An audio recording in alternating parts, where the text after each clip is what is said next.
Welcome to our channel. Today we're diving into the fascinating world of emerging nations and territories that might soon become independent countries. Because the world map, as we know it, is not exactly a finished product. All around the globe there are movements simmering, people yearning for self-determination and regions pushing for autonomy. From the islands of the Pacific to the heart of Europe, the potential for new nations to emerge is very real. So, buckle up because we're about to take a trip around the world to explore these potential future countries.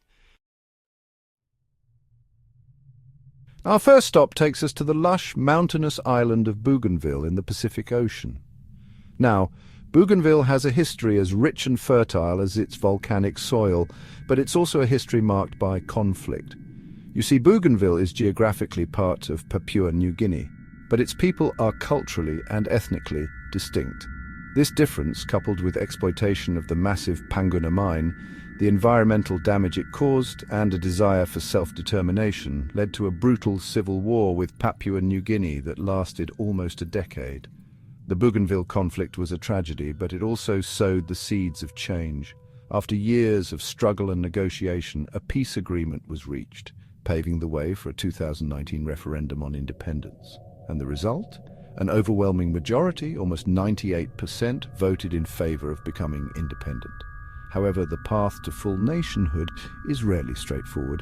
Bougainville and Papua New Guinea are still in negotiations over the terms of independence. And there are complex issues to address, like economic viability and the establishment of essential government institutions. Next, we find ourselves in Eastern Europe, in a sliver of land sandwiched between Moldova and Ukraine. This is Transnistria, a region that seems frozen in a bygone era. Transnistria declared independence from Moldova in 1990, sparking a war that, while brief, left scars that are still felt today. Officially, Transnistria remains unrecognized internationally, existing in a kind of geopolitical limbo. But what led to this stalemate? Well, it's a complex mix of cultural and linguistic tensions. Transnistria has a significant Russian-speaking population and identifies more with Russian culture, while Moldova leans towards Romanian heritage and language. This divide, fueled by historical grievances and external influences, continues to shape the relationship between Transnistria and Moldova. Despite the lack of international recognition, Transnistria operates with its own government, currency, and even its own army. It remains to be seen whether Transnistria will remain in this state of frozen conflict, or if a path to resolution and potential recognition will emerge. Now, let's shift our focus to the Horn of Africa, a region often associated with turmoil and instability. But amidst the challenges, there exists a beacon of hope: Somaliland. Somaliland, situated in what was once northern Somalia, declared its independence in 1991 following the collapse of the Somali central government. While Somalia descended into chaos and civil war, Somaliland charted a different course. They formed a government, established a relatively stable democracy, and even held peaceful elections, a rarity in the region. Yet, despite its achievements, Somaliland remains unrecognized internationally.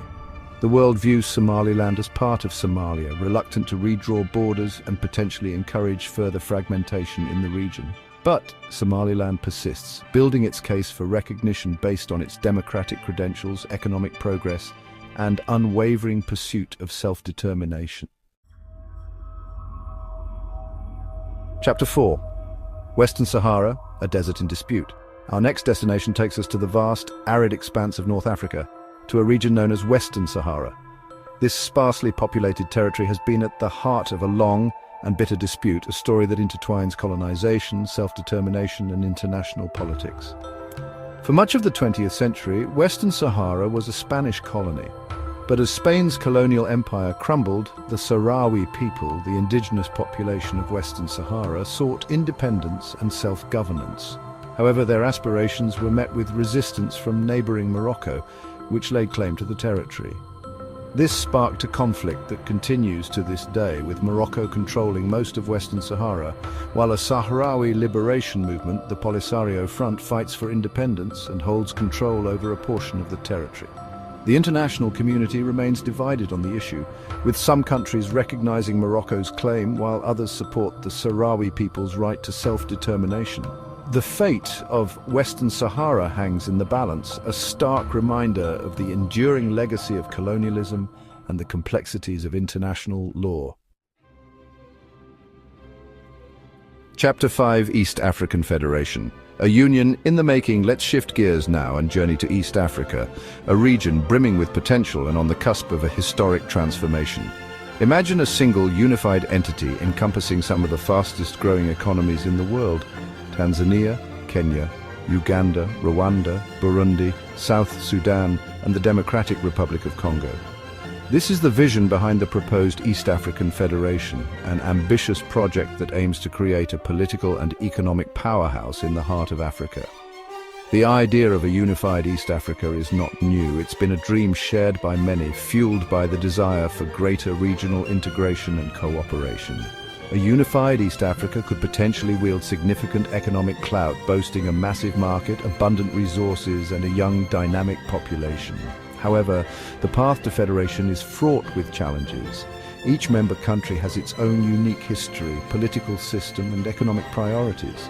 Overcoming these differences, fostering trust, and ensuring equitable distribution of power will be crucial for the federation's success.